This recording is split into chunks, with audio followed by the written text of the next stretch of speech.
ดีใจแล้วเนาะบ่าวไซเนาะร้านไผ่เพิ่นไปแล้วก็ได้เมียนเฮือนให้ดีใจแล้วฮัลโหลสบายดี FC พ่อแม่พี่น้องก็สุขุสุขคนเด้อจ้ายินดีต้อนรับเข้าสู่2เมตีสะพายบานสวนเนาะตาเด้อเมตีสี่อนามัยเฮือนให้นะบ่าวเนาะทุกคนเนาะเฮือนย่าค่ะแหละเฮือนแม่เฒ่าเวียงกับเฮือนพ่อเฒ่าซิดเนาะเฮาสิปัดเฮือนถูเฮือนเนาะทุกคนบ่ฮู้ว่าสิไปใส่หลังจากเฮาไปถ่ายคลิปมาแล้วก็ถ้าอลันเป่งรถเมตีก็สิหาเวลาว่างให้เป็นประโยชน์เนาะอนามัยทั้งนอกไม่ตีหากะอนามัยแล้วแต่มาขึ้นเพราะว่าโอ้ถ่ายคลิปดีกว่านะทุกคนพอได้เบิ่ง พอได้ม่วนพอมาแบบว่าบ่ปัดแล้วก็เงาเนาะปัดแล้วก็เว้ากับ FC ไปเนาะเฮาสิเข้ามาปัดทางในบัดนี้ทางน้องเฮาปัดแล้วเดี๋ยวเฮาจะออกไปให้เบิ่งเลยปัดทางในแล้วก็จะถูเนาะทุกคนเนาะโอ้หนุ่มเสื้ออลันอีกเด้นี่โอ้ไม่ตีบ่มีเสื้ออันแบบแขนสั้นแขนหยังค่ะนะเสื้อก็บ่ได้ซักซ้ำนี่เฮาสิปัดแล้วก็ถูนะทุกคนแต่ว่าให้เมียนแบบละเอียดเมตีกับบูสิเมียนจังไดให้มันละเอียดเอาเพราะว่ามันก็บ่แม่นเฮือนเมตีแล้วก็บ่เคยเมียนจักเทื่อครั้งแรกในชีวิตเนาะทุกคนเนาะ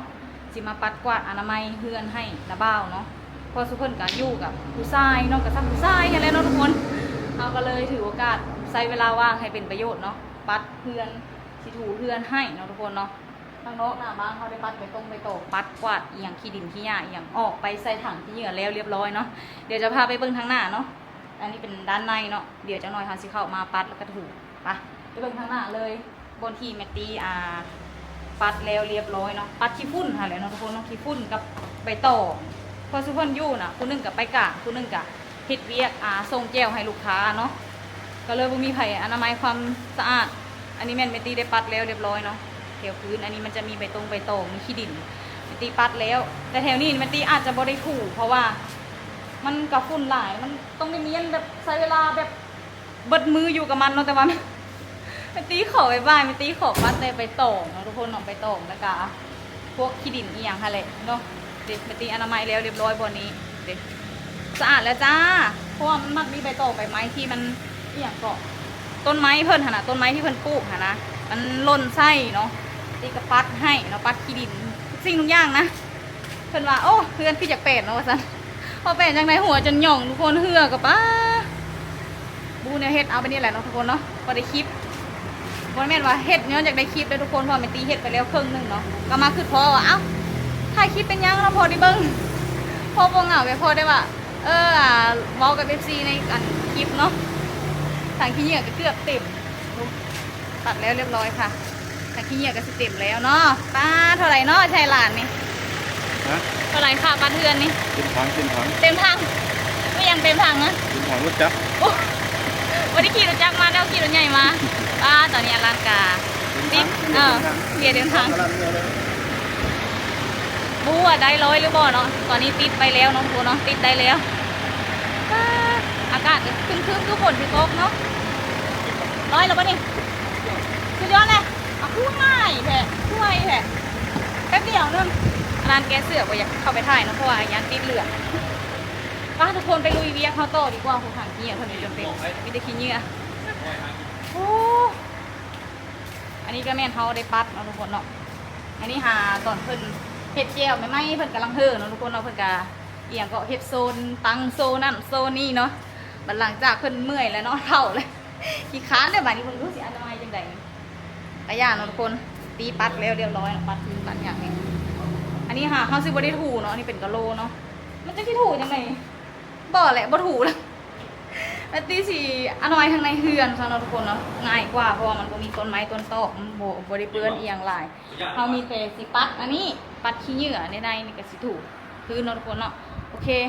ขออนุญาตทำความสะอาดบ้านก่อนนะคะมาดูกันเลย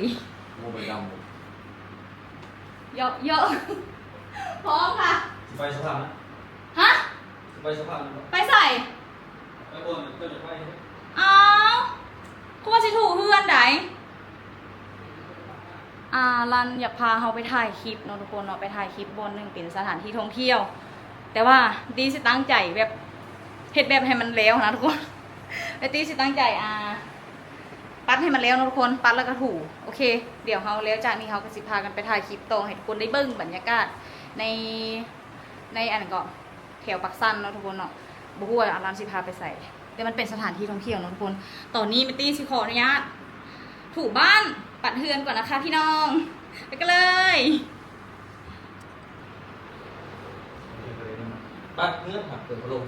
เอ้า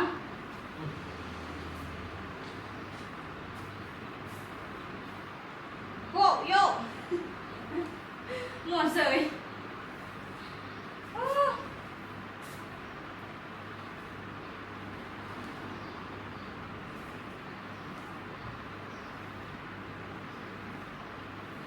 ตอนนี้เฮาอยู่ในขั้นตอนการปัดเฮือนเนาะทุกคนเนาะ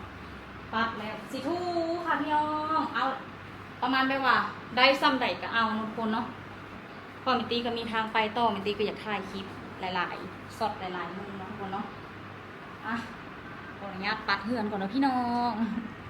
ทุกคนมิตีสิรอดดีกว่าเนาะหากปัดแล้วทางหลังนั้นเนาะมาห้องนี้อีกเนาะนี่หากระฮอดบนนี้นี่ค่ะขี้ยิ่งอ่ะขี้ดินขี้ฝุ่นโอ้สุดยอดค่ะพี่น้องยาวสะเทือนเพิ่นก็ยาวดีย่างมาตะพุนจนฮอดพี่อยู่บนนี้เนาะเป็นห้องครัวเนาะบ่ทันได้ปัดอันนี้เป็นห้องครัวเพิ่นเนาะทุกคนโอ้บนห้องเพลงเพิ่นบ่รู้ว่าจังไดอันนี้ค่ะก็หนูเหนื่อยค่ะยังวันนี้เนาะทุกคนอันนี้ก็เป็นบนกินข้าวเนาะโต๊ะแบบนั่งกินข้าวยามกลางวินหรือว่าตอนแรงๆเนาะอยู่บนนี้นี่คือนี่เขานั่งอยู่นี่เนาะทุกคนเนาะมือตอนเขามาฮ้อนค่ะวันนี้โอ้เมื่อยแบบมันยาวค่ะทุกคนแล้วกระปัดทุกมุมทุกมุมเนาะทุกคนเนาะโอ้ยว้าวจนบ่ถืออันนี้ก็เป็นตู้แจวเพิ่นเนาะตู้แจวตู้ของอยู่ของกินเพิ่นอะไรเนาะตู้แจวที่เพิ่นสั่งลูกค้าสั่งให้เพิ่นเฮ็ดเนาะทุกคนเนาะแต่ยังบ่มีออเดอร์ส่วงนี้โอ้อันนี้เป็นทางในไม่ตีรหัสกวาดของห้องตัวนั้นห้องคู่ห้องตัวนั้นห้องบนไม่ตีย่างออกมาเดี๋ยวไม่ตีขออนุญาตกวาดต่อกันเด้อทุกคนเด้อกวาดแล้วก็ยังสิถูบนนี้ไม่ตีบนน้ำบ่มั่นใจว่าสิได้เมียนหรือบ่ไม่ได้สิปัดซื่อๆอะไรปัดขี้ดินเนาะปัดขี้พุ่นขี้ดินอันนี้ไม่ตีสิถูเนาะปัดแล้วจังถูตัวนี้3บอนบนทุกคน3ห้องที่เราจะได้ถูอันนี้เป็นห้องที่1เนาะห้อง1ตัวนี้ห้อง2นี่อันนี้ห้อง2หลายซอยแห้งกันเลยอันนี้ห้อง3นะทุกคนห้อง3นี่เป็นบนแบบเฮานั่งดินแล้วห้องโถงเอาง่ายๆกับห้องโถงห้องพระพี่น้องสุดยอดเอาใจซอยแมตตี้เนี่ยเด้อ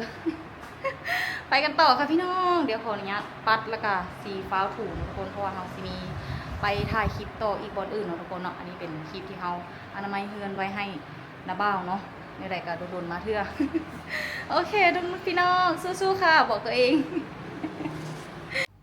ทุกคนเบิ่งขี้ดินที่เมตีปัดออกมาเนาะในบอนนี้เมตีก็สีเมียนเนาะบอนเพิ่นตั้งกล้องของพวกควันบอนเพิ่นถ่ายฮูปก็ว่ากันไปเนาะอันนี้เมตีเก็บขึ้นมาจากบอนนี้เมตีสิอนามัยบอนนี้แล้วก็ยังเอาตัวนี้ลงไปคืนคือเก่านะทุกคน โอ้ยพี่น้องเบิ่งดูขี้ดินที่เฮาปัดออกมาปัดแล้วเรียบร้อยเฮาจังสิถูเนาะทุกคนอันนี้แม่นห้องสุดท้ายเลยแหละที่เมตีปัดแล้วก็สิถูอยู่บนนี้เนาะทุกคนเนาะแล้วก็ถูทางในอีกเมตียังตัดสินใจบ่ถูกว่าสิเอาอันนี้พงอันนี้ไปไว้ใส่นะทุกคนเนาะไปตากแดดบ่แต่เมตียางขี้ฝุ่น พอเมตีแพ้ฝุ่นเนาะทุกคนคือฝุ่นนี่มันกระจ่างนะแต่ว่าอยากเฮ็ดรัวสีเมตีจะเอาไปสั่นทุกคนเนาะเนี่ยเก็บมือเอาไปสั่นแล้วก็ปัดกวาดแล้วก็ถูบนนี้ให้มันสะอาดเนาะโอเคเฮาได้เอาผ้าคลุมออกไปแล้วทุกคนเนาะออกไปแต่ว่าบทันสั้นเฮาสิปัดกวาดอันไม้บนนี้แล้วเรียบร้อยแล้วถูแล้วจังไปสั้นพรมแล้วก็เอาเขามาปูคืนเนาะทุกคนเบิ่งนกขี้ดินที่เฮาออกมาที่มันอยู่ในพื้นพรมมาพี่น้องสู้ค่ะสู้ตายหาเรื่องอีกแล้วแต่กะบ่เป็นอย่างนั้นทุกคนเนาะม่วนดีบ่มีในเห็นม่วนดีเนาะทุกคนเนาะนี่ถ้าเห็นว่ามันสะอาดสิบอกเลิศเลยได้รู้สึกว่าคันถูวันนี้สะอาดแน่นอนทุกคนเบิ่งคราบอันนี้เนาะเบิ่งไว้หลังจากที่เมตีเสร็จปัดถูแล้วเมตีสิถ่ายให้เบิ่งอีกเหือหนึ่งเนาะทุกคน ทุกคนตอนนี้เมตีได้ปัดเฮือนแล้วเนาะเตรียมเอาไปถูจ้าบัดนี้ถูเลยนะจ๊ะ อันนี้เราไว้ถูห้องสุดท้ายเนาะเพราะตัวนี้เป็นห้องสุดท้ายเราจะไปถูห้องที่1ก่อนเนาะทุกคนเอาแต่บนเราเปิดคลิปพุ่นแหละไปถูห้องที่1ก่อนพี่น้อง ชูฮึบนี่เขาสิถูห้องนี้เป็นห้องโถงห้องนาเฮือนเลยใครในตะเปิดพัดลมไว้เนาะนี่เขาสิถูห้องนี้จ้าโอเคนะคะ เริ่มค่ะถูเลยนะคะเป็นจ่อยย่อยๆแล้วบ้านนี้มันนี่โอ้ยเอาอันนี้น้องทุกคนถูอย่างก็น้ำยาปลาพานมเรามาจังหอมสำหรับเมตีได้พอเมตีถูเรือนแต่ละเทื่อเมตีเอาน้ำยาปลาพานมถูเนาะเพราะมันเห็ดให้หอมน้ำยาปลาพานม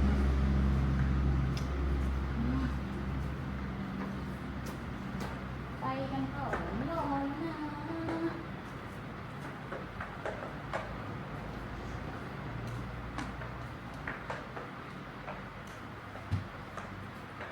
เกิดสิสุดเนาะทุกคนเฮือนยาวแหงอะดิทุกคนต้องมีคลิปกันสิวูทั้งยาวทั้งกว้างเนาะตีก็โอ้ยไปถูกไปค่ะ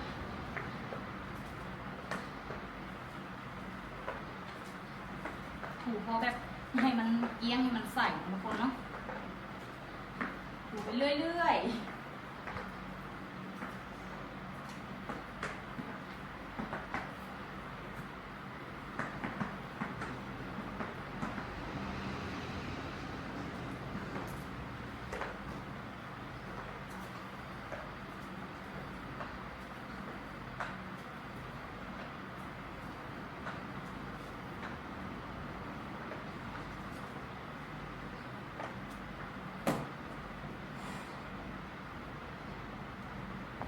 ทุกคนตอนนี้เฮาได้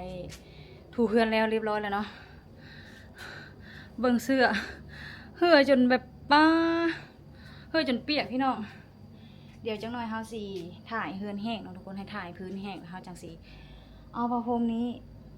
ไปปูคืนคือเก่าเนาะป้าสภาพเบิ่งเหื่อป้าเหื่อเปียกเต็มมาเลยเดี๋ยวระหว่างที่แม่ตีร้อนทางในเฮือนแห้งเนาะแม่ตีสิปัดบนนี้ปัดขี้ดินเนาะทุกคนเนาะแต่บ่ได้ถูเพราะว่ามันเป็นพื้นบอลเขาเหยียบอันนั้นอยู่แล้วนะบ่ถูดอกบ่ถูแล้วไม่ได้เมื่อยแล้วแม่ตีสิปัดขี้ดินซึ่งเนาะทุกคนนะปัดได้ส่วนหนึ่งแล้วเดี๋ยวแม่ตีสิให้เบิ่งทางในเนาะทางในบอลเขาเมียนออกมานี่เป็นไงทุกคนเรื่องวิ่งบ่เบิ่งจากหลอดไฟแล้วมันสะท้อนนะเป็นอะไรพี่น้องเมื่อยแฮงยังดีที่เขามีน้ำเย็นๆกินเนาะให้อารามซื้อมาให้เมื่อยแห้งป้าพี่น้องเลยเห็นแล้วสะอาดตามานี่ภูมิใจแหละภูมิใจแหละที่เดเมียนนี่เห็นแล้วก็มีแห้งเนาะเห็นเลยว่ามันสะอาดหูสะอาดตามันเกลี้ยงมันหอมเนาะทุกคนเนาะเดี๋ยวเราจะขออนุญาตปัดบอลนี้ก่อนเนาะทุกคนเนาะปัดบอลจุเพิ่นนั่นเฮ็ดอาหารการกินแล้วก็บอลจุเพิ่นนั่งกินข้าวเนาะบอลนอนบอลนั่งกินข้าวเพิ่นนี่ก็หลายบอลแฮะ1 2 3บอล3ห้องก็มี3มันบอลเนาะต่อโอเคเนาะทุกคนเดี๋ยวเขาปัดอย่างแล้วเรียบร้อยเขาจะมานั่งพักผ่อนเนาะทุกคนเนาะแล้วก็จังสิเอาผ้าพรมไปสั้นแล้วก็ไปปูจัดคืนให้เป็นระเบียบคือเก่าไม่ตีบอได้อันสัตว์สะอย่างหลายได้ทุกคนไม่ได้เอาผ้าตัวนี้มาสั้นขี้ฝุ่นแล้วก็เดี๋ยวไปปูคืนเนาะพอบอกการเก็บอีอย่างไปทิ่มยันก็จะถามหานะไม่ตีบ่จื้อไม่ตีบ่ได้ทิ่มอย่างเลยได้ไม่ตีมีแต่แค่ปัดพื้นแล้วก็ถูพื้นเนาะทุกคนแล้วก็เอาผ้าพรมตัวนี้ออกมาสั้นขี้ดินออกเนาะทุกคนเนาะโอเคโอเคทุกคนสำเร็จเสร็จสิ้นนะทุกคนเนาะพรมที่เฮาฮื้อออกมาน่ะ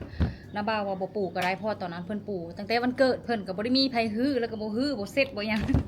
ไปตีมาไปตีเฮ็ดเบิดหนูนี่เมื่อยแฮงไปตีมีแต่เอาอันกล้องเอียงของขวัญที่ก็จะเอาให้นะถุงของขวัญเพิ่นน่ะไปตั้งเรียนคือเก่า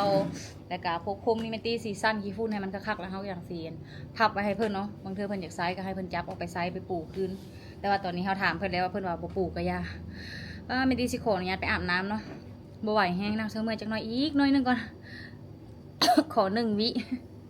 พากระโซอดบ่ได้ปานหญ้าเนาะหญ้าคือกันในเมื่อก็อดบ่ได้มันหุกหลายเมียนในเขาแล้วก็มันสะอาดแล้วก็แย้งเลยบัดนี้นะโอ้ยมีแห้งเลยบัดนี้ดีใจแล้วเนาะบ่าวไซเนาะลานไผ่ฝึกไปแล้วก็ได้เมียนเฮือนให้ดีใจแล้ว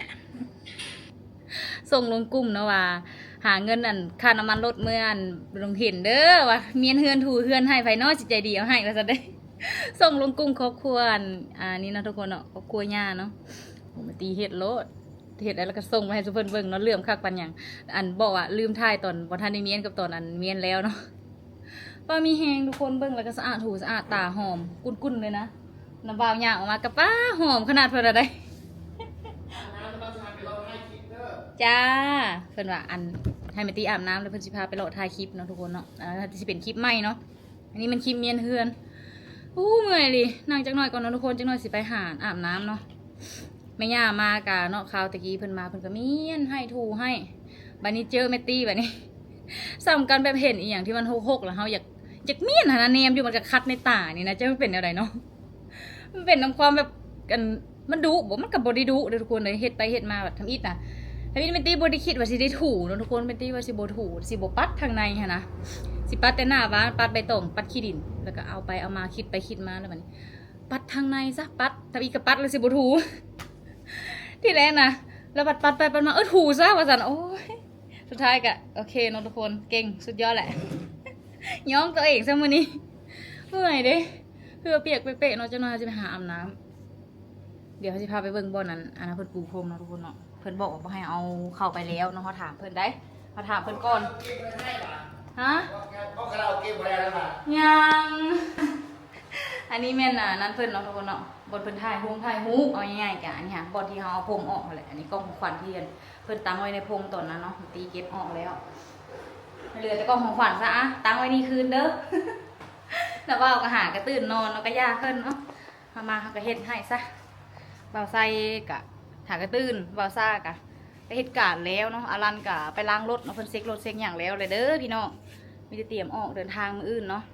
เพิ่นเอารถไปล้างตอนนี้อารันเดี๋ยวจักหน่อยเฮาสิอาบน้ำแต่งตัวแล้วก็สุเพิ่นสิพาเฮาไปเลาะลิ้นเลาะถ่ายคลิปเนาะทุกคนเนาะติดตามทางเบิ่งคลิปต่อไปเด้อทุกคนมาวันนี้แม่ตีก็สิขออนุญาตปิดคลิปก่อนเด้ออันนี้เป็นคลิปเมียนเฮือนปู่เฮือนย่าเนาะทุกคนเนาะเฮือนมูลเฮือนมังก็ว่ากันไปเนาะโดดๆมาเถอะเอาสิซะโอเคเนาะทุกคนฝากทุกคนกดไลค์แล้วก็กดแชร์แม่ตีในเด้อแล้วก็กดติดตามแน่เนาะทุกคนเนาะแล้วก็อย่าลืมเบิ่งโฆษณาเด้อทุกคนเด้ออย่ากดข้ามโฆษณาเด้อทุกคนเด้อบ๊ายบายจุ๊บ